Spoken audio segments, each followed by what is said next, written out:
Hey guys, how's it going? Hope you're doing well. My name is Crown, and today I'm going to read you some very interesting stories that I hope that you're gonna love. And now, without further ado, let's go!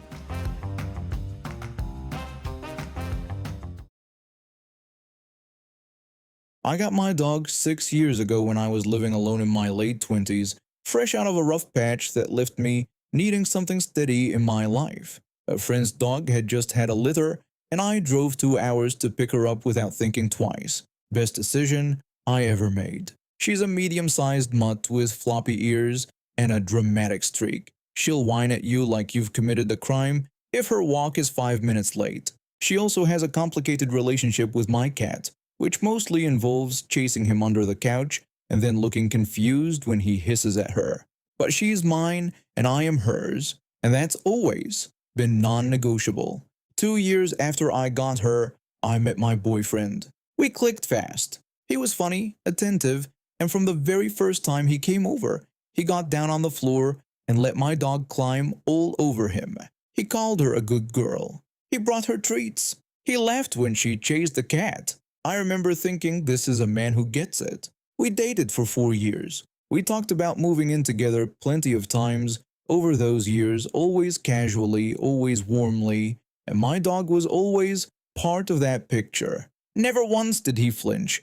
Never once did he say anything that made me think there was a problem. Then, a few months ago, we started talking seriously about finding a place together. And that's when it started. He told me he wasn't sure about my dog moving in with us. I actually laughed at first because I thought he was joking. When I reminded him that we had been talking about this for years, he said my dog didn't fit with his future plans. His reasoning was that his own dog was getting old and calm, and mine still chased the cat. I sat with that for a second, genuinely confused, then told him the cat situation just needed some training and that we hadn't even tried properly yet. He agreed, but it was reluctant. He also said, and I want to be clear about this because it matters later, that he would never ask me to get rid of her. Those were his exact words. I believed him. A few weeks later, he pulled me aside with this look on his face, like he was about to deliver bad news at a work meeting. He told me it wasn't working out and that my dog just didn't fit into the family. I reminded him that he had called her family for 4 years. He said things changed, that he had already sacrificed a lot, and that he didn't want to wait another 4 years to do what he wanted. When I asked what he was talking about and what he had actually sacrificed, he said my dog didn't line up with his future. Then he said something that stopped me cold, that he didn't like the fact that I had gotten her before I even met him. I just stared at him. I asked him directly if he was giving me an ultimatum, if it was either him or my dog.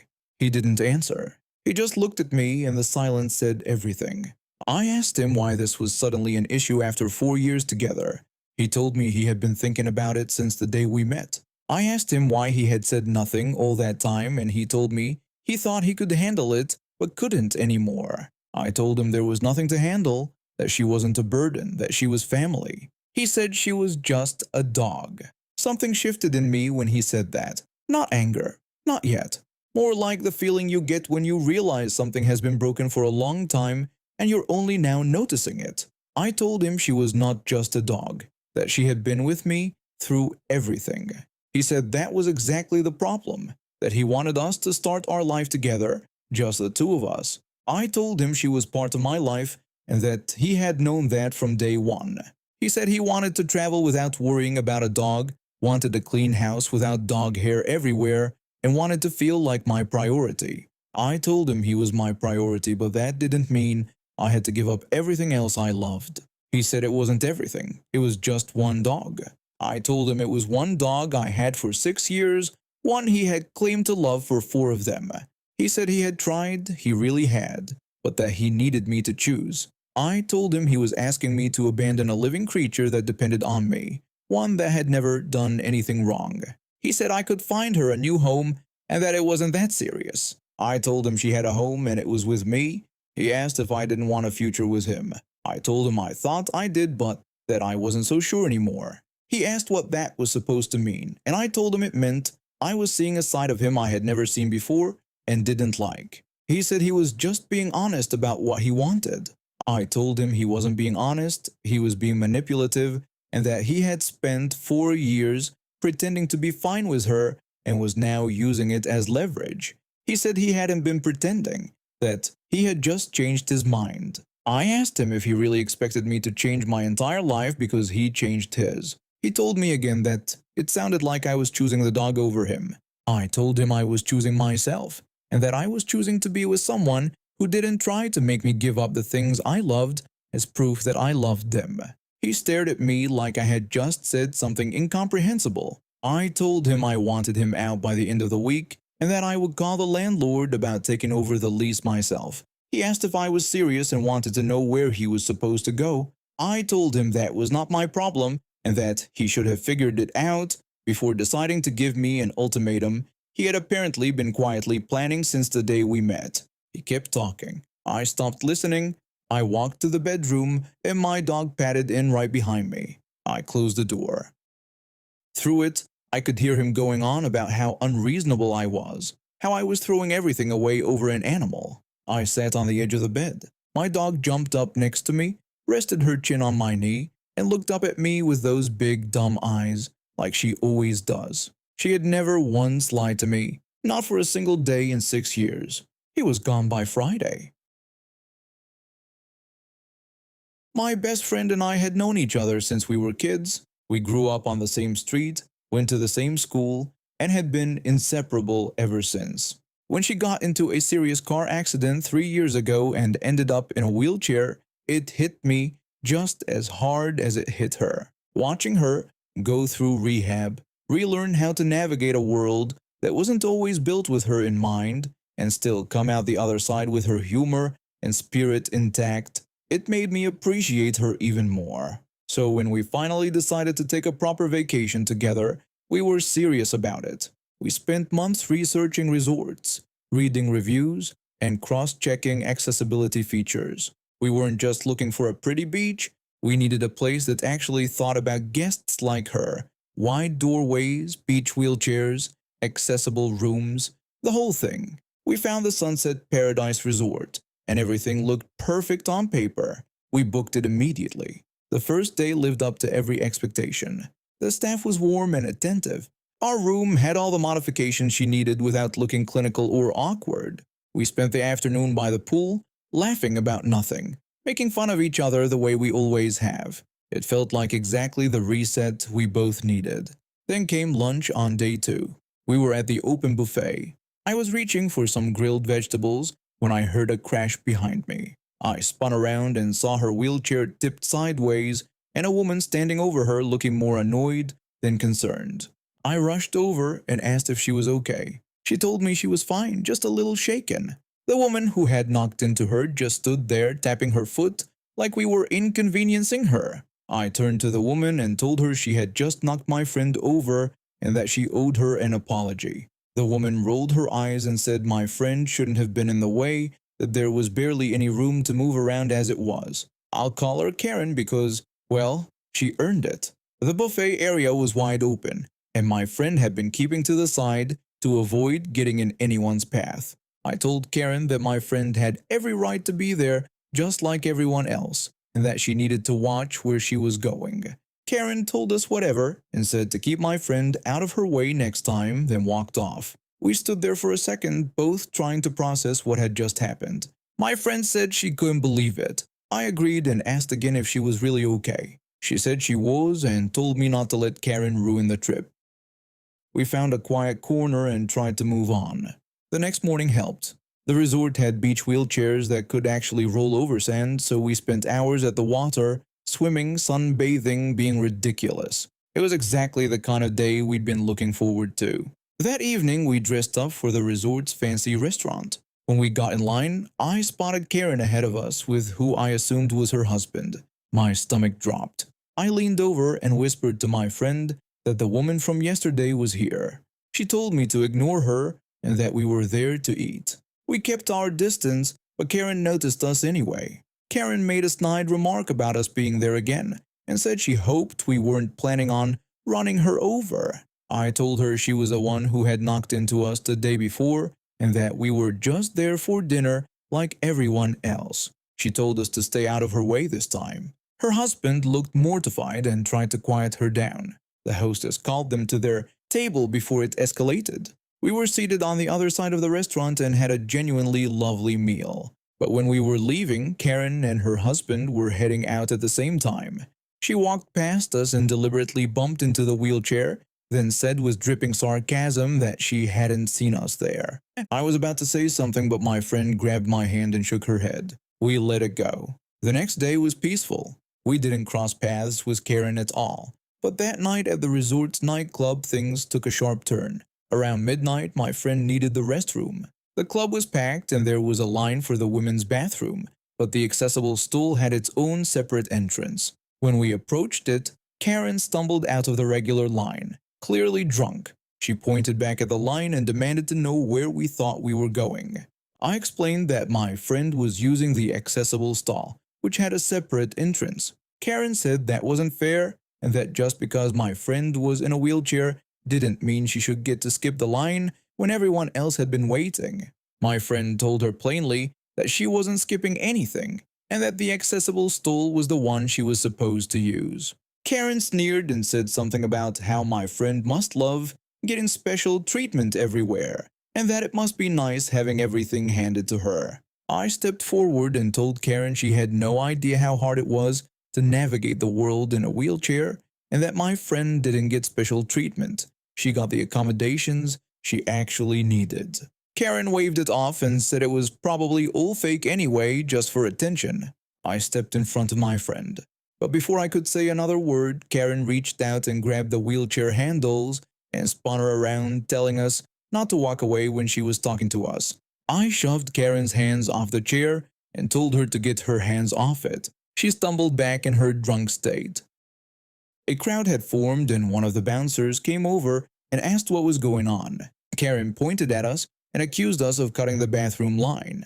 I told the bouncer that wasn't true, that my friend used the accessible stall which had a completely separate entrance. The bouncer looked at my friend, looked at the stall, and told Karen they weren't doing anything wrong. He told her she needed to go back in line or leave the club. Karen said she was a paying customer. The bouncer acknowledged that, but pointed out that so were we and that if she couldn't respect other guests, she would be removed. Karen stormed off. We thanked the bouncer, and after my friend used the restroom, we decided to head back to the room. We were done for the night. The next morning was checkout day. Our flight was in the evening, so we planned to leave our bags with the concierge and enjoy our last few hours. When we rolled toward the lobby, I saw Karen and her husband at the front desk. We tried to stay back, but when we approached the ramp to the entrance, Karen spotted us and walked over with fire in her eyes. She jabbed a finger at us and said this was all our fault. I asked her what she was talking about. She said they were being kicked out because of our lies. My friend told her we hadn't lied about anything and that she was the one who had been harassing us since day 2. Karen said something about showing us what real harassment looked like, and before either of us could react, she grabbed the handles of the wheelchair and started pushing hard toward the ramp. I grabbed at her arms, but she was fueled by rage and moving fast. I screamed at her to stop and asked what she was doing. She snarled that she was teaching us a lesson about real disabilities and gave the wheelchair one final shove down the ramp. I watched in horror as my friend rolled forward, picking up speed, heading straight toward the driveway where cars were pulling up. I couldn't get to her in time, but someone else did. A man came from the side and caught the chair just before it hit the curb, absorbing the impact himself and nearly going down in the process. He steadied the wheelchair and held it firm. He asked if she was all right. My friend looked up and said his name in disbelief. It was her uncle, and she told him thank God he was there. I sprinted down the ramp, heart pounding. Karen stood at the top looking like the reality of what she'd just done was slowly catching up with her. Her uncle looked up at me and asked what had just happened. I told him the woman at the top of the ramp had pushed the wheelchair down on purpose. His expression shifted in a way that made Karen take a step back. He called for security immediately. 2 guards who had already witnessed the whole thing were already heading over. He turned to them and told them the woman had just assaulted his niece and that they needed to call the police right away. Karen went pale. She stammered that she hadn't known it was his niece. like that somehow changed anything. He cut her off and told her it didn't matter who she was. What she had done was dangerous and criminal, and she could have sent his niece straight into traffic. Karen's husband came rushing out and stopped cold when he heard what had happened. He kept apologizing, saying he didn't know what had gotten into her and that she had never acted like this before. Her uncle acknowledged the apology but told him it didn't change what happened and that the police were on their way. Karen started crying and begged everyone around her to understand, saying she had lost her temper and that it was an accident. Nobody was moved. The police arrived and took statements from everyone, including several guests who had witnessed Karen's behavior throughout the trip, the buffet incident, the restaurant, the nightclub. It all got documented. Karen was arrested for assault. Her husband kept apologizing to anyone who would listen. They were both banned from the resort before they even made it off the property. After the police left, her uncle crouched down in front of my friend and told her he was sorry this had happened, and asked why she hadn't told him she was having trouble with another guest. She said she hadn't wanted to make it a bigger deal than it had to be. He told her that was exactly the reason she should have told him, and that it was what he was there for. He looked over at me and thanked me for looking out for her, saying she was lucky to have a friend like me. I told him I just wished I had stopped it before it got to the ramp. He told me I had done more than enough, and then said he was extending our stay 2 more days, fully covered. He said we had come for a vacation and that he was going to make sure we actually got one. We didn't argue. The last 2 days were everything the trip was supposed to be from the beginning. Quiet mornings, long afternoons at the beach, good food, and no sign of Karen anywhere except in the story we'd be telling for years.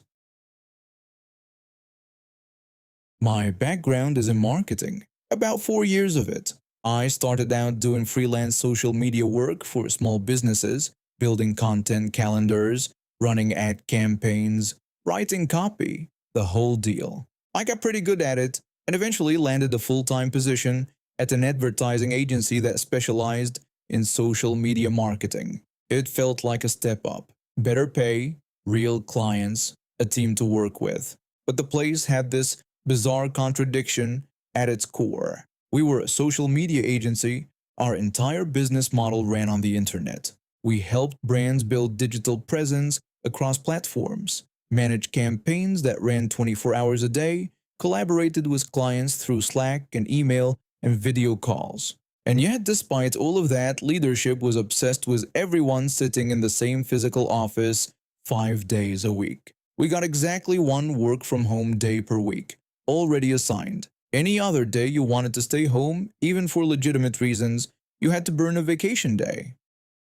Not a sick day, a vacation day. The kind you'd use for an actual trip or a real break. I thought it was ridiculous from the day I started, but I kept my head down. The pay was good and the clients were interesting. I told myself it wasn't worth fighting over. Then one morning I woke up feeling absolutely terrible. My head was throbbing, my throat felt like I'd swallowed gravel, and my whole body ached like I'd been hit by something. But here's the thing, I knew I could still work. I wasn't delirious. My laptop was right there. All my project files were in the cloud. I could answer emails, finish drafts, run reports from my couch just as easily as from my desk. So I messaged my manager, told him I wasn't feeling well, and asked if it would be possible to work from home for the day. He replied with what felt like a copy-paste from the employee handbook. He said he was sorry to hear I wasn't feeling well, but company policy didn't allow for extra work from home days, and if I couldn't come in, I'd have to use a vacation day. I pushed back a little. I told him I could assure him all my tasks would get done and asked if there was any way to make an exception just this once. He said no. Policy was policy. If I wasn't coming in, it was going on the books as a vacation day, end of story. I was frustrated, but I was too sick and too tired to keep going back and forth. Fine, I thought. If that's how it's going to be. I sent him one last message letting him know I'd take the day off, thanked him flatly for his understanding, and closed my laptop. And that was that. I spent the rest of the day doing absolutely nothing work-related. Not a single email, not a single update to any ongoing project. Why would I? It was my vacation day. I wasn't on the clock. The next morning, I dragged myself into the office, still feeling rough, but well enough to function. I had barely settled into my chair when my phone buzzed. It was my manager, telling me there was an urgent campaign for one of our clients that needed to be finished by the end of the day. I stared at the message for a moment, then wrote back and reminded him that I hadn't been able to work on anything the day before since, as per our conversation, I'd had to take a vacation day. He said he knew that, but the deadline was real, and he needed it done today. I told him I'd do my best, but I was still not feeling great and it might take me longer than usual. He came back and said that wasn't good enough, that the client was expecting it today. And that's when something shifted in me. Not anger exactly, more like clarity. He had personally enforced the policy that stopped me from working yesterday. He had chosen the policy over productivity, and now he was acting like I had personally let the campaign fail out of laziness. I wrote back and pointed that out directly. I told him that if I had been allowed to work from home when I first asked, the campaign would already be done. The policy he upheld was the reason we were in this mess. He brushed that off and told me yesterday wasn't relevant, that we needed to focus on getting things done today. I told him I agreed it needed to get done, but that it was worth acknowledging how we ended up here and whether the current policy was actually serving the company well. He told me that wasn't relevant either, and to just get it done. I sat there for a moment thinking about how to respond, and then it hit me. If the policy was sacred enough to force me onto a vacation day when I was sick and willing to work, then it was sacred enough to use right now. I wrote back and told him that since I was still not feeling well, I thought the right move was to take another vacation day, rest up properly, and come back the next day at full capacity to give the campaign my complete attention. He did not take that well. He told me I absolutely could not take another day off, and that he needed this done immediately. I kept my tone calm and told him I was simply following company policy. If I wasn't well enough to be in the office, a vacation day was the appropriate course of action. I said I wouldn't want to go against company rules and that I'd see him tomorrow when I was feeling better. He fired back that this was completely unacceptable and that we would be having a serious conversation when I returned. I told him I looked forward to it and that I was actually glad we'd have the chance to discuss how the policies could be improved to avoid situations like this going forward. I wished him a good day and walked out. I won't pretend I wasn't nervous on the way home, and there was definitely a part of me running through worst-case scenarios. But honestly, I felt more at peace than I had in weeks. They wanted to play it by the book, then we were playing it by the book. The next morning I came in feeling genuinely better, both physically and in terms of my overall mood. My manager called me into his office almost immediately. He got straight to it, asking if I understood the problem I had caused, and telling me the client had been furious about the missed deadline. I told him I understood and apologized for the inconvenience, but that I believed the situation pointed to some real flaws in how the company handled remote work. He looked confused and asked what I meant. I laid it out plainly. I told him that if I had been allowed to work from home when I first asked, the campaign would have been finished on time.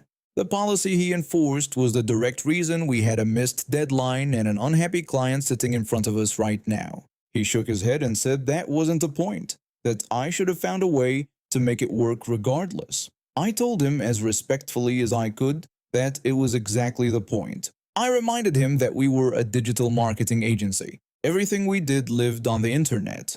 Our work didn't require a specific building or a specific chair. It required a laptop and a connection.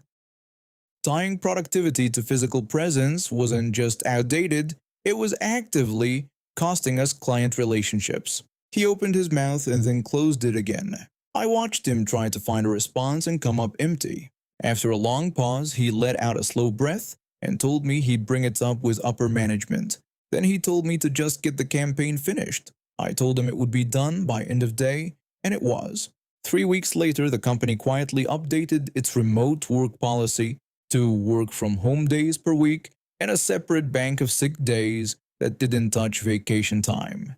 My manager announced it in a team meeting without making eye contact with me once. I smiled and kept my mouth shut. And now we have reached the end of today's stories.